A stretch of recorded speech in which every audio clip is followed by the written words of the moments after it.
Welcome to the Breakfast Leadership Show, where we interview global thought leaders on business, leadership, and life. Here's your host, keynote speaker, best-selling author, and chief burnout officer of the Breakfast Leadership Network, Michael Levitt.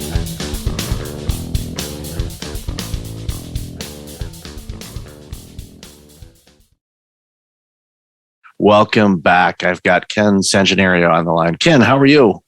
Doing great. Thanks, Michael. How are you doing? I am awesome. Really looking forward to this conversation today because you do some amazing work and have been doing it for quite a bit of time. So why don't you share a little bit with the audience on what you do and the work you do?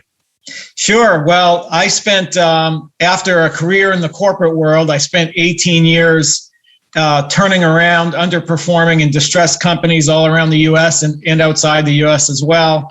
And through that process, was able to work with a lot of great people, very smart, well-educated, highly experienced people who were mentors and teachers and so forth, and was able to develop a proprietary process that is software-based for creating value in companies, not only distressed companies, but companies that are relatively healthy, that want to be healthier and a lot more valuable. And so over the last 11 years now, we've perfected that software and a proprietary process, and we now offer that service to other advisors around the country that offer our service to their clients, as well as offering the service directly to private companies. So that's what I'm dedicated to. Our whole mission is to create value in every interaction we have with clients, with colleagues, with communities, and so forth. And your work has a huge ripple effect on communities, businesses, the lives of people that work in those organizations.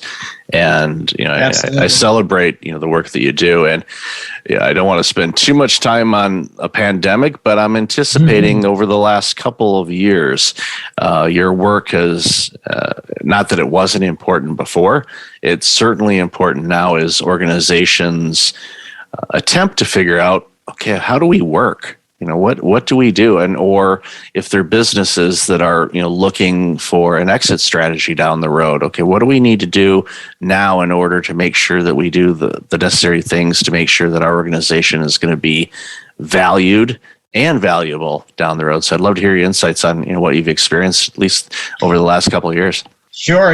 Great question.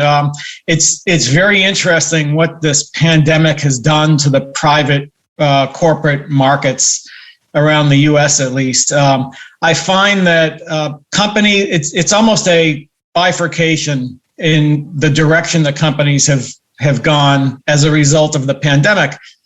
Some companies have absolutely taken off because their products or services became even in more demand because of the pandemic than they previously were.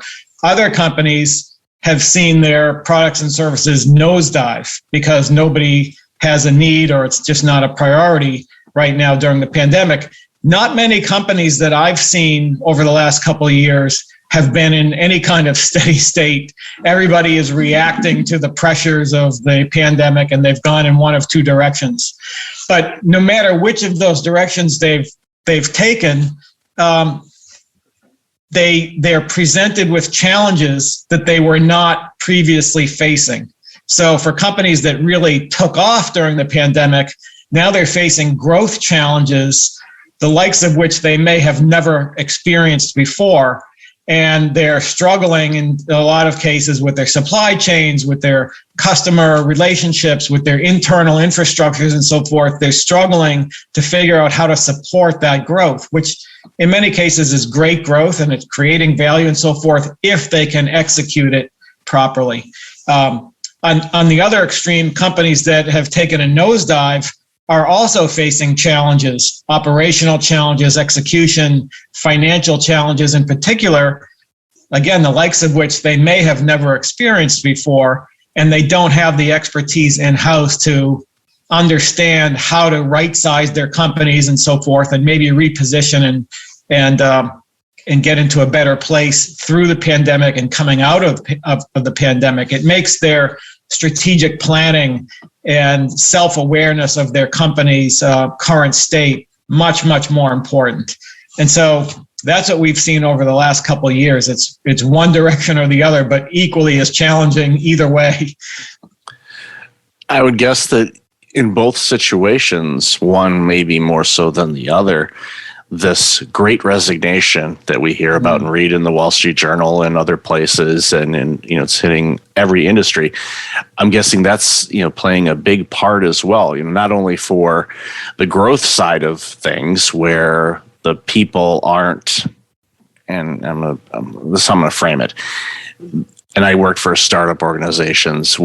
People that got you to where you are may not necessarily get you to where you're going next, and it's no insult towards those people. It's just you hit a plateau, and sometimes in their career desires and what they want to do in life and all of that may not be in alignment with the bigger company. I hear that a lot with smaller companies that grew. It's like, I miss the days when we were small. It's like, right. You wouldn't have all the things you have available to you now if you would have stayed in that position, and maybe possibly you would have gone away because you wouldn't be able to offer to the market what people want now. So I'd love to hear your insights. I'm sure that's a pretty decent component of both situations, with the growth and also the organizations that are really struggling.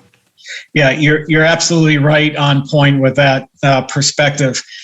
The people element of companies is always one of the most critical, if not the most critical element.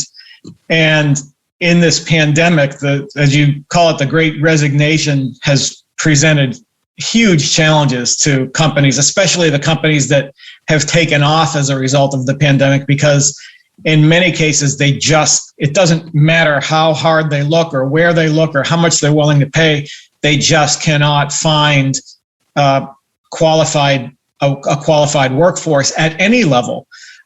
Sometimes we see they just can't find hourly help to be on the shop floor or in the packaging room or in customer service. They just can't find the lower kind of hourly levels of workforce to support their growth.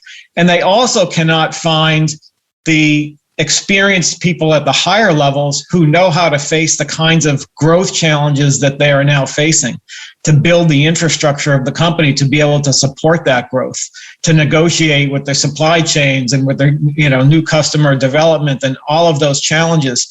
And on the other hand, companies that took a downturn during the pandemic, the people challenge with them is equally as important, if not even more challenging, because if they make a wrong move and make a wrong decision, it could be the end of the company. So with the growth companies, if they make a wrong choice, well, maybe they don't grow as fast, or maybe they lose some customers, but they're not at as much risk of actually going out of business. But on the downturn companies, they make a wrong move, it could spell the end of the company. So they have to be really careful about having the right resources on staff, or even if it's outsourced, to be able to have the right resources available to them to guide them through the challenges of downsizing or right-sizing the company and repositioning it in the marketplace.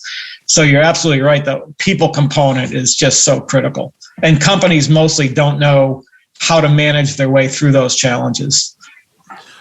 I see a lot of organizations basically just freeze, which if you don't do anything, that's basically the equivalent in many situations of doing the wrong thing. Exactly. So it's like sometimes, at least if you're moving and there's motion, if you make a wrong turn, you're still flowing enough where you can maybe do a U-turn, or at least shift off to a side road and then get back on the right path. But if you just say, well, we're just going to ride this out, well, your customers will recognize that because they smell danger, and a lot of times they'll go, okay, the response time isn't good, or the mistakes are increasing, or the quality of what we're getting from this company just isn't the same anymore. What happened? And a lot of things, supply chain issues, staffing challenges, finding people.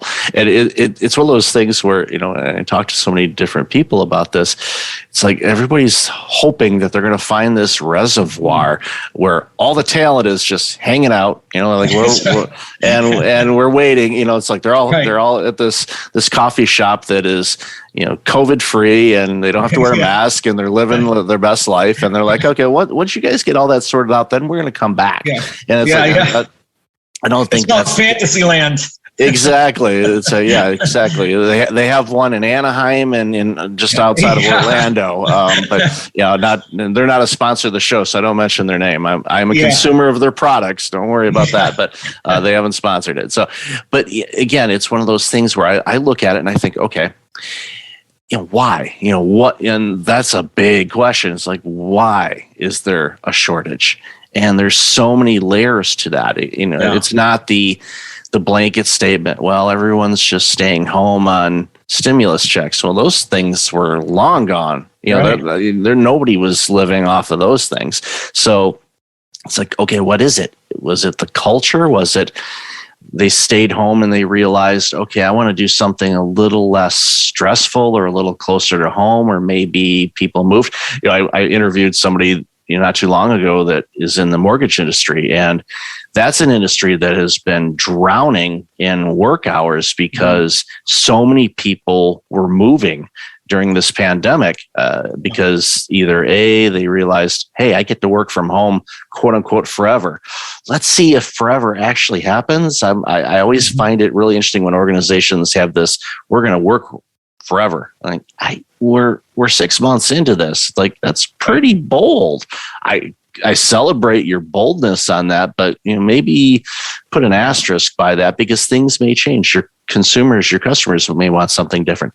But everyone was moving, so people, there's been a combination of people saying, okay, I'm just going to take a less paying job because I want to do something different, or they want to live in a remote area. They've got good Wi-Fi connections, so they're good on that. And it's just, it's a mix of things. I think as humans, we and just like with this pandemic, we want this singular, quick, instant answer to the problem. Mm-hmm. And we've got human beings involved. There's nothing simple about us. Anybody that paid half attention in science class recognized that. It's like, we're dynamic. How this works with all of that, beyond me. That's why I went into accounting. Like, no, I'll go with that type of science, the actual biological side of things. I always joke, I think the only reason I passed science class was Mr. Burrell did not want to see me for another year. So thank you again, Mr. Burrell, if you're still alive. I appreciate that. That helped me out a lot. But again, it boils down to, it's not a quick and simple answer. And that's why for those organizations, especially from the leadership standpoint, I'm sure you see this, where organizations really need those leaders that don't have all the answers, but have the tools to be able to navigate, to figure out how to get the right answers. Absolutely. And you made a point, a very pertinent point a few minutes ago about companies being paralyzed to make decisions. And you're right. That's the absolute worst thing that companies can do. I learned from a great mentor of mine very early in my turnaround career to make a lot of decisions. If you're running a company, or if you're turning around a company, or if you're in any executive position in a company, you've got to make a lot of decisions. And don't be afraid to make decisions, because the more you make, the better you become at making decisions. And most decisions, you're right, can be reversed. You can change course. Not all, but most can be changed if they look like they're not going to work out. But to sit idle and not make any decisions is just death, because the world is moving too fast. And the world, the business world will just blow right by you if you're sitting idle and just thinking that, well, we'll hunker down and wait for this to pass. Or like a lot of companies that we see, they think the answer is right around the corner. It's this contract that we're waiting for the customer to sign, or it's this new prospect, or this new product, or this new opportunity that we have that's just around the corner. And it always seems to be just around the corner. and they just wait and wait and wait, and the corner never comes. It's like the never-ending straightaway to get to the corner, but they never actually get to the corner. And that's a dangerous path for companies to take. So we have a unique process whereby we help companies, and well, to back up another step, I think most business owners, one of the reasons that they become paralyzed to make decisions is because they get so much conflicting advice from the advisory world, because they get contacted by advisors, the vast majority of whom are niche experts in one narrow but very deep field of expertise. And they're always advising the companies that the companies need to work on whatever their field of expertise is right now as their highest priority. Well, business owners might hear that from a dozen different advisors with a dozen different fields of expertise, all telling the owner that that area is the most important right now for the company. And they don't know who to believe because it's all conflicting. And so they don't believe anybody and they don't make any decisions. And so what we've been able to develop as a little different approach, well, very different approach actually, is not to be a subject matter expert on one particular area, but rather to help the company understand in a more holistic manner where their relative strengths and weaknesses are, where their constraints are, where they need to maybe pivot the company to be better positioned through the pandemic and coming out of the pandemic. So it's more of a, let's shine a light on the areas of the company that might be in your blind spots as a management team or as an owner, and push you out of your comfort zone and make sure that you're allocating resources, especially today, and because of the pandemic, when resources are so constrained and so important to allocate properly, we can help them allocate the resources in the right areas, in the right sequence, at the right levels of intensity and so forth, to really move the needle for the company, rather than trying to sell the company on a particular area of expertise or focus. So that's a big difference, but it helps the business owners to be able to get unstuck and make a lot more decisions. And that's the difference, I think. Yeah, I love that format because, I'm not going to mention any big consulting firms, but each of them have their own reputation of what they do. There's one, and you even see it with internet memes. It's like, okay, we have this issue, we want to do this and all that, and they'll list 2 or 3 of the large consulting firms, and each of them will have what they usually pitch. And one of them is, basically fire half the staff. And, that's their go-to. I'm not going to mention their name. My brother actually did some consulting with them many, many years ago. So I would send them that. He says, you do not know how true that is. Oh, yeah. But not mentioning any names unless they want to sponsor my show. But I don't think they want me to sponsor me for doing that. But ultimately, I love the way that you approach that, because when you go into an organization, you want to help this organization see the things that they're not seeing because it's too close to them, or they're in that frozen state we talked about before.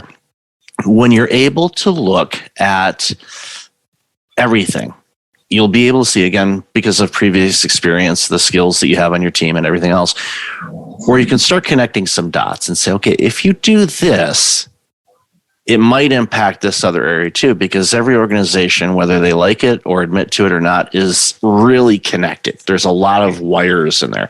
I used to work in IT a long time ago, and it's like that cabinet.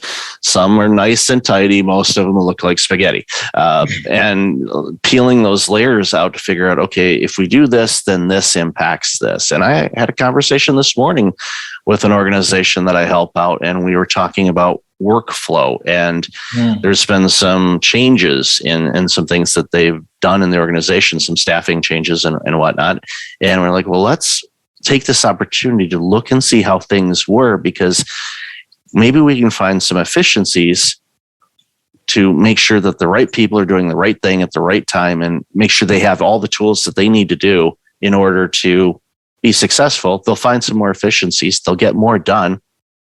there's really no cost additions. It's actually cost savings, which my old accounting days, it's like, yeah, everybody focuses on how can we generate more revenue. It's like, oh, look for some cost savings. Guess what? You'll find revenue. And there's efficiencies you can find down in the expense side of the income statement. And every time that I've ever helped organizations do that, it's like, wow, you just found us $250,000. Yeah. Like, yeah, exactly. Here's my invoice. Yeah. It's like, it's like, maybe I should charge more, but no, it's like, I love doing that type of stuff because that's where you can find stuff, finding new sales. Yeah, there's methods to do that and all of that. But if you can find some efficiencies, and not necessarily have to cut staff, which you can do that too. But, ideally finding the right bells and whistles that make sense, it makes things so much easier for them. And then it makes it easier and it reduces a lot of the strain that everybody's feeling. And then, of course, that can help with retention as well. And I know that's a big problem as well right now. Yeah, well, you're right. And what we find is that most companies that are focused on driving top line, and even companies that a lot of companies focus, they focus both on top line and cost cutting, say. They're not focused on cost efficiencies as you describe it. They're focused on cost cutting because they're trying to drive a higher profit or EBITDA. But in many cases, I would say in most cases that we see, by treating top line and profitability as direct drivers of creating value in the company, they actually end up eroding value. And what we've learned over the years is that top line growth and profitability growth and ultimately the creation of value, those are results of doing a lot of the underlying things correctly and having the proper balance and development in the company across all of the major functional categories. And what we find is that most companies are strongest in the areas of the company that reflect the background of the owner or the CEO. So if they come from an operations background, the company will be strongest in the areas that are closest to operations. But they'll be weakest in the areas that are kind of the natural opposites. So if they're strong in operations, they may be weak in marketing or the people categories. But when we ask them where they're allocating their resources, they're allocating them in the areas where they're already strongest. It's not getting them one iota of incremental growth capacity or creation of value. What we try to do is say, look, you've got to strengthen the weaker areas. Those are your constraints. Those are your value constraints. Those are your growth constraints. If you rebalance the company and put some resources into those weakest areas, then you have a much more balanced company, and the result will be top line growth, cost efficiencies, because you have all the right resources in the right places, and ultimately the creation of value. So we always tell business owners that, value can be created just like a tangible product can be created. You have to have the right ingredients, the right processes, the right people, the right systems, the right focus, continuous improvement processes, and so forth. And if you execute on all of that and stay focused and disciplined, you will create value as the byproduct of doing all of the right things. If you simply try to chase revenue, which a lot of companies do, or try to cost cut your way to profitability or out of the pandemic, you most likely will be eroding the long-term value of the company. And that's absolutely the wrong approach. Unfortunately, I'd say probably 80 or 90% of the companies, private companies at least, that's the approach they take. If you look at public companies, they take much more of the approach that I'm describing. And that's why they're so much more valuable and grow so much faster than private companies.